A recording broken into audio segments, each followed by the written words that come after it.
Sot dyert e komunës së Vrapçishtit ishin të mbyllura, punëtorët që erdhën në zyrat e tyre në mëngjes nuk kishin asnjë informacion se çfarë po ndodhte.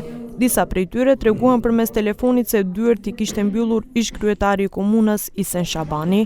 Ky i fundit thotë se mandati i tij përfundoi dje dhe se nuk ka më arsye të qëndrojë në komunë. Mua dje me datën 9 nëntor ka mbaruar mandati, sot jemi në datën 10 dhe këtë duhet të pjesni qeverin apo të dërguarit të besueshmin e qeverisë.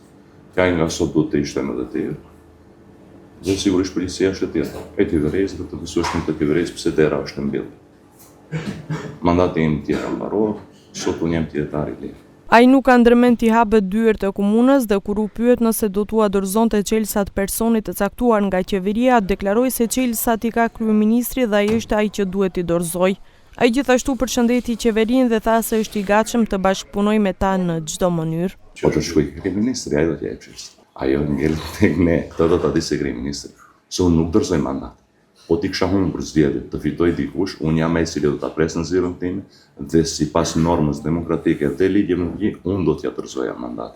Por në këtë situatë, në këto turbulenca, në këto lojra të fllihura, falni shprehjen, që mundohet të bëjnë ortakët, vlen dhe pëmërodhën, mirë të menduar dhe të orkestruar, do të përballim këtu jemi, në çdo formë.